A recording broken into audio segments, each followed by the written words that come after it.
ನಮಸ್ತೆ ವೀಕ್ಷಕರು, ಇವತ್ತು ಎಡಪದಕ್ಕಿಂತ ಸ್ವಲ್ಪ ಮುಂದೆ ಬೈತಾರಿ ಬೈತಾರಿ ಏನಪ್ಪದರು ಕೃಷ್ಣ ದೇವಡಿಗ ಎಂಬವರ ಮನೆಯ ಒಳಗಡೆ ಒಂದು ನಾಗರಹಾವು ಬಂದು ಕೂತಿದೆ ಎಂಬ ಮಾಹಿತಿ ಸಿಕ್ಕಿತು. ಕೂಡಲೇ ಅಡ್ಡೂರಿನಿಂದ ಇಲ್ಲಿಗೆ ಆಗಮಿಸಿದ್ದೇನೆ. ನೋಡುವ ವೀಕ್ಷಕರೇ, ಲೈಟ್ ಮಾಡಲಿ ಗೋಲ್ಪುಂಡು ತುಗಿ ಲೈಟ್ ಮಾಡಲಿ ಟಾರ್ಚ್ ಕೊಡಲಿ. ತುಂಬ ದೊಡ್ಡದಲ್ಲ, ಅದಾ ಮರಿ ಹತ್ರ ಒಳ್ಳೆಯ ಜಾತಿ ಕೂಡ. ನೋಡುವ,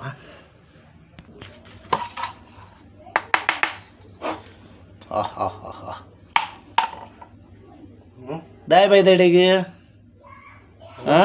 ಓಡೆ ಓಡೆ ಪಾರಜ್ಜಿ ಪಾರಜ್ಜಿ ಪಾರಜ್ಜಿ ಕುಲು ಕುಲು ಅಲ್ಪ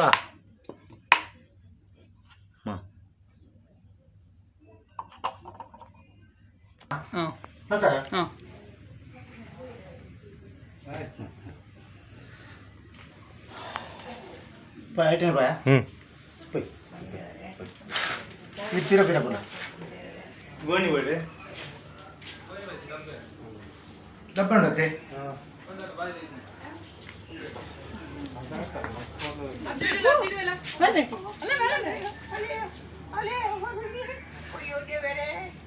ಬಲೆ ಇಲ್ಲದ ನೀರು ಆಗ್ತಾ ಇದ್ದಾರೆ. ಬಲೆ ಬಲೆ ಉತ್ತಲೆ ಇರಲ್ಲ, ಬಲೆ ಉತ್ತಲೆ ಬಲೆ ಬಲೆ ಕೃಷ್ಣ ದೇವಡಿಗೆ ಅವರ ಮನೆಯಲ್ಲಿ ಒಳಗಡೆ ಇತ್ತು. ತುಂಬ ದೊಡ್ಡದಲ್ಲ, ಸಾಧಾರಣ ಒಂದು 3 ಅಡಿ ಉದ್ದ ಅಷ್ಟೇ, 2.5-3 ಅಡಿ ಉದ್ದ.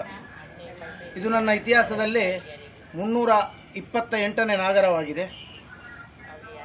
ಧನ್ಯವಾದಗಳು. ಎಲ್ಲರಿಗೂ ಹೇಳಲಿಕ್ಕೆ ಇಷ್ಟಪಡೋದು ನಾನಿಷ್ಟೇ, ಜಾತಿ ಯಾವುದೇ ಆಗಲಿ, ಹಿಂದೂ ಆಗಲಿ, ಮುಸ್ಲಿಂ ಆಗಲಿ, ಕ್ರೈಸ್ತನಾಗಲಿ, ನಾಗರ ಹಾವಿನ ದೋಷ ಎಲ್ಲರಿಗೂ ಇದ್ದೇ ಇದೆ.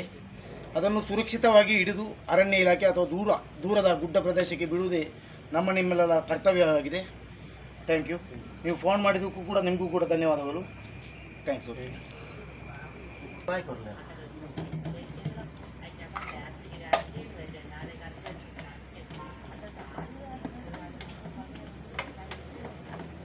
ಬಾಯ್.